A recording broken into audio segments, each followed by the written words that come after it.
திருவடிகளே சரணம். ஆன்மீக அன்பர்கள் அனைவருக்கும் இனிய வணக்கங்கள். நம்ம இந்த வீடியோ மூலமாக 2025ஆம் ஆண்டிற்கான செப்டம்பர் மாத ராசி பலன்களை பார்க்க இருக்கிறோம்.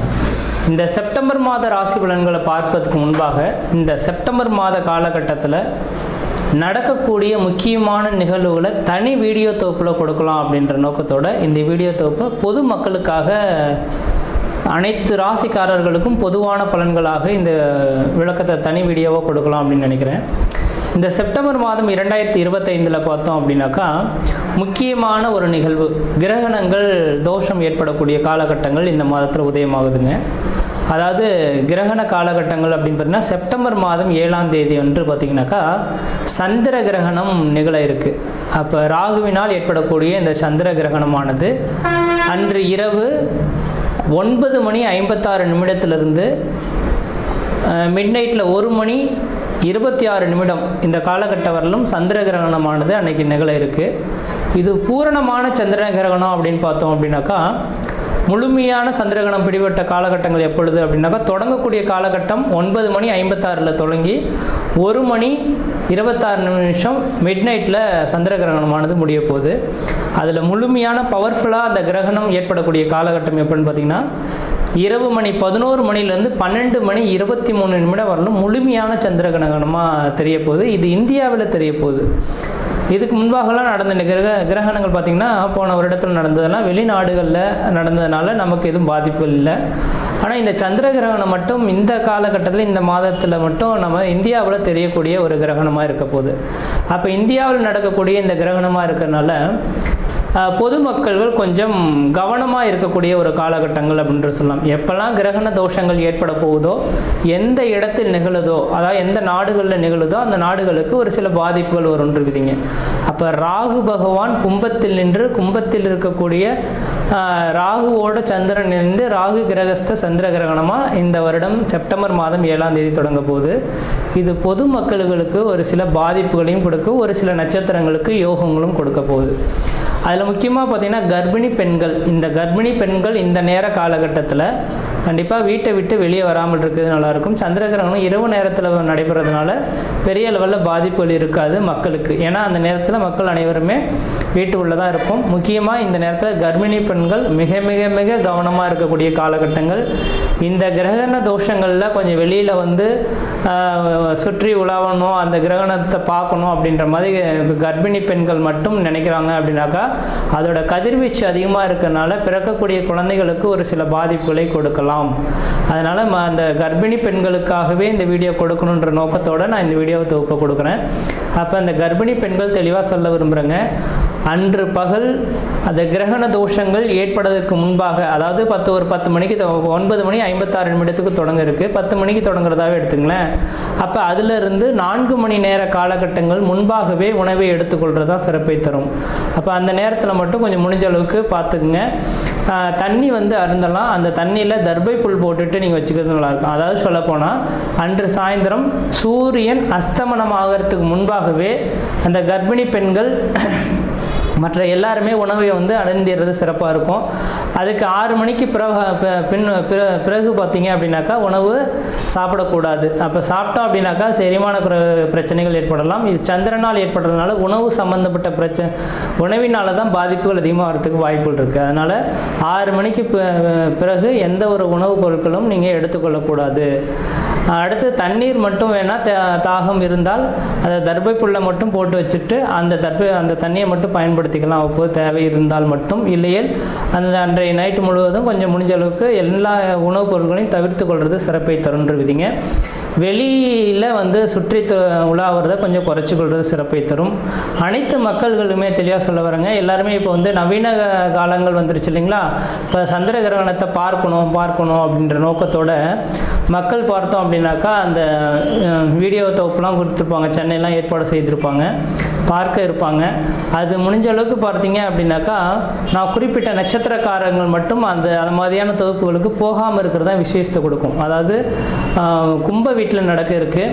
இந்த கும்ப வீட்டில் இருக்கக்கூடிய சதயம், பூரட்டாதி, உத்திரட்டாதி, சதயம், பூரட்டாதி, உத்திரட்டாதி இந்த 3 நட்சத்திரக்காரர்களும், புனர்பூசம், விஷாகம், மொத்தம் இந்த 5 நட்சத்திரக்காரர்களும் கம்பல்சரி வெளியில் வராமல் இருந்துக்குங்க. கர்ப்பிணி பெண்கள் எப்படி இருக்கணுமோ அதே போல் சதயம், பூரட்டாதி, உத்திரட்டாதி, புனர்பூசம், விஷாகம் இந்த 5 நட்சத்திரக்காரர்களும் கர்ப்பிணி பெண்களும் அந்த நேர காலகட்டத்தில் வெளியில் வராமல் இருக்கிறது தான் சிறப்பை தரும். அவர்களுக்கு முழுமையான இந்த ஏன்னா அதோட அவங்களோட 1-5-9 அதோட கனெக்டிவிட்டியில் தான் இந்த ராகு கிரகஸ்த சந்திர கிரகணமானது தொடங்க இருக்குது. அதனால் இந்த நபர்களுக்கு மட்டும் பாதிப்புகள் அதிகமாக இருக்கும். இவர்கள் வெளியில் வராமல் இருக்கிறது விசேஷத்தை கொடுக்கும். மற்ற நபர்கள் வெளியில் போகலாம்.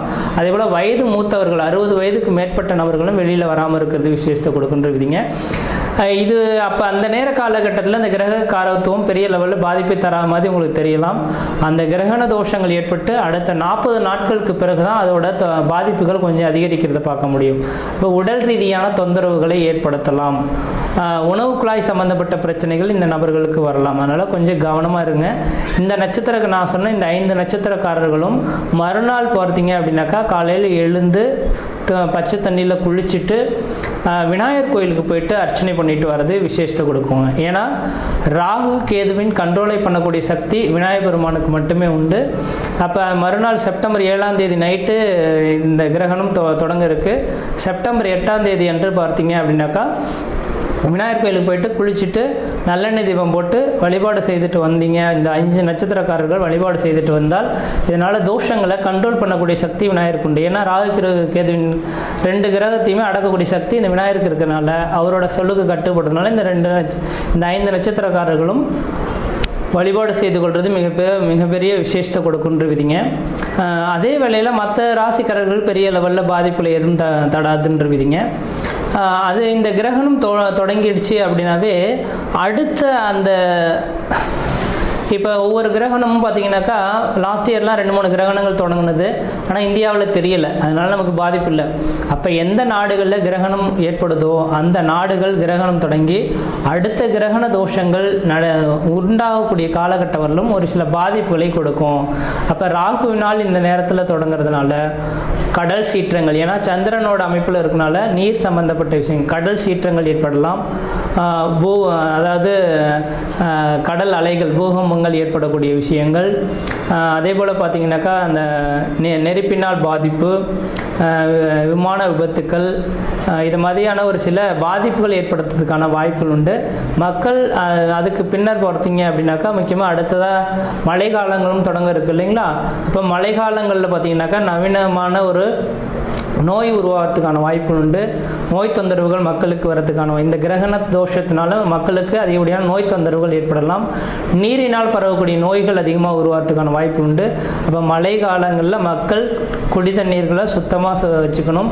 மழை அதாவது வெள்ளப்பெருக்கு அதிகமாக ஏற்படக்கூடிய இருக்கக்கூடிய இடங்களாக இருந்தால் தன்னோட வீட்டை கொஞ்சம் கவனமாக வச்சுக்கிறது, தண்ணி புகாத அளவில் இந்த வடிகால் வசதிகள்லாம் ஏற்படுத்தி கொடுறது விஷயத்தை கொடுக்கும். நான் இது சொல்லும் போது தேவையில்லாத விஷயம் இதெல்லாம் எதுக்கு அப்படின்னு நினைப்பீங்க. இதை அனுபவிக்கும் போது தான் அதோட பாதிப்புகள் தெரியும். அதனால் இந்த கிரகண தோஷங்கள் இருக்கிறதுனால பாதிப்புகள் இருக்கின்ற நம்பிக்கை வரக்கூடிய நபர்களாக இருந்தால் மட்டும் தயவுசெய்து சொல்ல வரங்க. அடுத்து கரெக்டாக இப்போ செப்டம்பர் 7ஆம் தேதி இந்த கிரகண தோஷம் ஏற்படுது. அதுலேருந்து 40 நாட்கள் அப்படின்னாவே அடுத்து கரெக்டாக மழை காலங்கள் தொடங்கக்கூடிய காலகட்டமாக இருக்கும். கண்டிப்பாக இந்த வருடத்தில் முக்கியமாக நவம்பர் டிசம்பர் காலகட்டத்தில் அதிகப்படியான மழைப்பொழிவுகளும் சீற்றங்களும் அதிகரிக்கிறதுக்கான வாய்ப்புகள் இருக்குது. மக்கள் கவனமாக இருக்குங்க. அதுக்காக தான் இந்த வீடியோ தொகுப்பு கொடுத்துருக்கேன். மற்ற விதத்தில் எந்த விதத்தையும் தோஷங்கள் பாதிப்பு கிடையாது. தெளிவாக சொல்லக்கூடிய கருத்துக்கள் கர்ப்பிணி பெண்களும் சதயம், பூரட்டாதி, உத்திரட்டாதி, புனர்பூசம், விசாகம் இந்த 5 நட்சத்திரக்காரர்களும் கிரகண தோஷத்தன்று கொஞ்சம் வீட்டை விட்டு வெளியே வராமல் இருங்க. இரவு பார்த்திங்கன்னா 9:56 தொடங்கி நள்ளிரவு 1:26 முடிய இருக்குது. அது முழுமையான சந்திரகிரகணம் அடையக்கூடிய காலகட்டம் 11 மணியிலிருந்து 12:23 வரலும் இருக்குது. இந்த நேர காலங்களில் வெளியில் வராமல் இருங்க. உணவுப் பொருட்கள் எந்த ஒரு உணவுப் பொருட்களும் எடுத்துக்கொள்ள வேண்டாம். மறுநாள் காலையில் குளிச்சுட்டு விநாயகர் கோயிலுக்கு போய்ட்டு விளக்கு போட்டிருந்தாவே இந்த தோஷங்கள் ஓரளவுக்கு கட்டுக்குள் வரும்ன்ற விதிங்க. மற்ற விதத்தில் யாருக்கும் எல்லோரும் தோஷம் கிடையாது. பார்த்தோம் அப்படின்னாக்கா கன்னி ராசி அன்பர்களுக்கான வீடியோ. இந்த கன்னி ராசியின் குணாதிசயம் என்னன்னாக்கா, தனக்கு இருக்கோ இல்லையோ தன்னை சார்ந்த உறவுகள் வாழணும், தன்னை சார்ந்த உறவுகள் இன்பமாக இருக்கணும் அப்படின்ற எண்ணத்தோடு மட்டும் வாழக்கூடிய நபர்கள். முக்கியமாக இந்த கன்னிராசி அன்பர்கள் தன்னோட வாழ்க்கை துணைக்காக தன்னோட வாழ்க்கையை அர்ப்பணிக்கக்கூடிய ஒரு ராசினாக்கா இந்த கன்னிராசி அன்பர்களாக இருப்பாங்க. எல்லாரும் சொல்லுவாங்க, நீ என்னப்பா கன்னிராசி அன்பர்கள், உன்னை சார்ந்த உறவுகள் எல்லாமே நலமாக இருப்பாங்க அப்படின்ற மாதிரி நினைப்பாங்க. கண்டிப்பாக கிடையாது. இந்த கன்னிராசி அன்பர்கள் தியாக மனப்பான்மை கொண்ட நபர்களாக இருப்பாங்க. தனக்காக வாழாமல் பிறருக்காக வாழக்கூடிய நபர்கள். தன் மனைவின் மட்டும் சொல்ல விரும்பல, தன் தாய், தன் தந்தை, தன் உடன்பிறப்புகள், தன்னை சார்ந்த உறவுகள், தன் கணவன் மனைவி உறவுகள், இது மேலே ரொம்ப அக்கறை எடுத்துக்கொள்வாங்க. அப்போ இப்படிப்பட்ட இந்த கன்னிராசி அன்பர்களுக்கு இந்த மாத கிரக நிலையை ஆராயும் போது உங்களுடைய ராசிநாதன் சொல்லக்கூடிய கிரகமானது ராசிக்கு 12ஆம் இடத்துல உட்கார்ந்துருக்கார். அப்போ செப்டம்பர் மாதம் 15ஆம் தேதி வரலும் விரயஸ்தானத்தில் தான் உட்கார்ந்துருக்கார். அதுவும் கேதுவுடன் சம்மந்தப்படுறது. கொஞ்சம் அந்தளவுக்கு வளர்ச்சிகள் இல்லை அப்படின்றது சொல்லலான்னு விதிங்க. ஆனால் செப்டம்பர் மாதம் 15ஆம் தேதிக்கு பிறகு பார்த்தீங்கன்னாக்கா இந்த கன்னி ராசியில் உங்கள் ராசிநாதன் சொல்லக்கூடிய கிரகமானது ராசியிலேயே ஆட்சி பலமும் உச்ச பலமும் பெறக்கூடிய ஒரு காலகட்டம் உதயமாகுதுங்க. அப்போ தெளிவாக சொல்ல போனால் இந்த மாத பலன்களை 2ஆக பிரிச்சுக்கிட்டு உங்களுக்கு பலன் சொல்லணும்.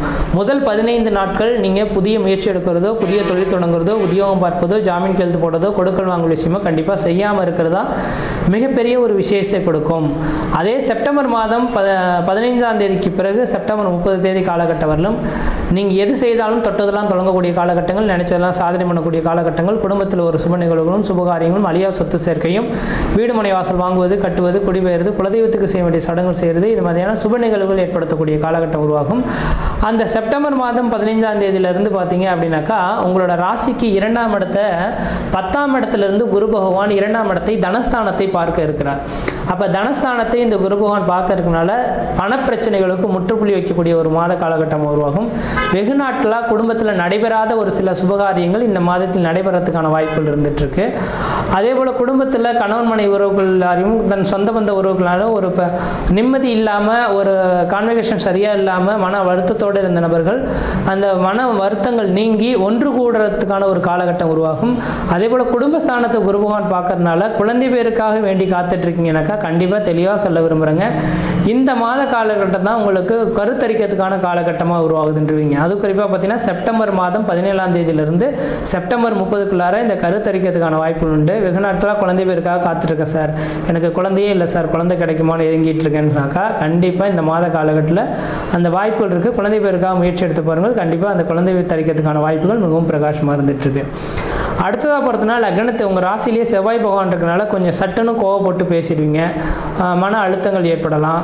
அதனால் கொஞ்சம் கோபத்தை மட்டும் குறைத்து கொள்வது ஓரளவுக்கு நல்ல பலன்களை தரும். அடுத்த குரு பகவான் 4ஆம் இடத்தை பார்க்கறதுனால 4ஆம் இடம் வீடு மனை வாசல் வண்டி வாகன யோகத்தை குறிக்கக்கூடிய இடங்க. அப்போ இந்த மாத காலகட்டத்தில் ஏதாவது புதுமையான வண்டி வாகனங்கள் வாங்கணுனாலோ, வீடு மனை வாசல் கட்டணும், வீடு மனை வாசல் பழுது நீக்கம் செய்யணுன்னாலோ இந்த மாத காலகட்டங்கள் உங்களுக்கு ஒரு சாதகமான ஒரு காலகட்டமாக இருந்துகிட்ருக்கு. அதேபோல் தாயாரின் உடல்நிலை ஆரோக்கியம் சிறப்படையக்கூடிய காலகட்டமாக இருந்துகிட்ருக்கு. கன்னிராசி அன்பர்களின் தாயார் உடல்நிலை ஏதாவது பாதிக்கப்பட்டு மருத்துவமனையில் இருக்காங்கனாக்கா, ஒரு ஆயுளுக்கே பாதிப்பு சம்மந்தப்பட்ட விஷயத்தில் இருக்காங்கன்னா இந்த மாதத்தை தெளிவாக குறித்து சொல்லிவிடுங்க. இந்த மாத காலங்களில் கிரகங்கள் வலிமையாக இருக்கனால கன்னிராசி அன்பர்களின் தாயாருக்கு பார்த்திங்கன்னா நீண்ட ஆயுள் பெறக்கூடிய ஒரு காலகட்டமாக உதயமாக போகுதுன்ற விதிங்க. அடுத்தது பார்த்திங்கன்னா உங்களோட ராசிக்கு 6ஆம் இடத்தை இந்த குரு பகவான் பார்க்க இருக்கனால 6ஆம் இடம் உத்தியோகஸ்தானம் அப்படின்ற விதிங்க. அப்போ உத்தியோக உயர்வுகள் கிடைக்கிறதுக்கான வாய்ப்பு உண்டு. சொந்த தொழிலை விட்டுட்டு அரசு துறை வேலைவாய்ப்புக்காக பெறக்கூடிய காலகட்டம் உருவாகும். அரசாங்கத்தினால் ஆதாயங்கள் பெறக்கூடிய காலகட்டங்கள் உருவாகும். திடீர்னு ஒரு வேலை வாய்ப்புகள் கிடைக்கக்கூடிய ஒரு காலகட்டமும் உதயமாக போகுதுங்க. கன்னிராசி அன்பர்களோட வாழ்க்கையெல்லாம் கடந்த 3 வருட காலமாக ஒரு நிரந்தரமான வேலை வாய்ப்பு இல்லாமல் தடுமாறிட்டு இருப்பாங்க. அப்படிப்பட்ட இந்த நபர்களுக்கு இந்த மாத காலகட்டத்தில் நிரந்தரமான ஒரு வேலை வாய்ப்பு பெறக்கூடிய காலகட்டம் உருவாகும். தொழிலுக்காக முயற்சி எடுக்கக்கூடிய நபர்கள் எல்லாரும் சொந்த தொழில் இருந்தால் சொந்த தொழில் விரிவுபடுத்திக் கொள்ளக்கூடிய காலகட்டங்கள். அதே போல் ஊரை விட்டு வெளிநாட்டில் போய் வசிக்கக்கூடிய நபர்களுக்கு வெளிநாட்டினால அந்த நாட்டு குடியுரிமை வாங்கி அங்கே செட்டில்ட் ஆகக்கூடிய ஒரு காலகட்டமும் இந்த மாத காலகட்டத்தில் உதயமாகக்கூடிய காலகட்டம் உருவாகுது. அப்போ தெளிவாக ஃபைனலாக சொல்லணும்னாக்கா முதல் 15 நாட்கள் கொஞ்சம் எச்சரிக்கையாக இருந்துக்குங்க. அடுத்த 15 நாட்கள் உங்களுக்கு அதிர்ஷ்டத்துக்கான காலகட்டமாக இருக்குது. அந்த நேரத்தில் நீங்கள் எது செய்தாலும் அது உங்களுக்கு சாதகமான ஒரு சூழல்கள் ஏற்படுத்தி தரலாம். குடும்பத்தில் சுப நிகழ்வுகள் ஏற்படுத்துறதுக்கான காலகட்டமாக இருந்துட்டுருக்கு. இந்த மாதத்தை நினச்சி பார்த்தீங்கன்னா வருடத்தில் ஒரு சில ஒரு வருடத்தில் நடக்கக்கூடிய நிகழ்வுகள் இந்த ஒரு மாதத்தில் நடக்கிறதுக்கான வாய்ப்புகள் இருந்துகிட்டு இருக்குன்றீங்க. மற்ற விதத்தில் உங்களுக்கு எந்த விதத்தையும் தோஷங்கள் பாதிக்க முடியாது. இந்த மாதத்தில் நீங்கள் வழிபாடு செய்யக்கூடிய தெய்வம் விஷயம் எதுனாக்கா, உங்களுக்கு யோகாதிபதி குரு பகவான் அவர்களால வியாழக்கிழமை தோறும் தட்சிணாமூர்த்தி வழிபாடு செய்து கொள்வது மிகப்பெரிய விஷயத்தை கொடுக்கின்றீங்க. மற்ற விதத்தில் எந்த விதத்தையும் தோஷங்கள் பாதிப்பு கிடையாது. சீரும் சிறப்புமாகவே இருப்பீங்க, நலமாக இருப்பீங்க. நன்றி, வணக்கம்.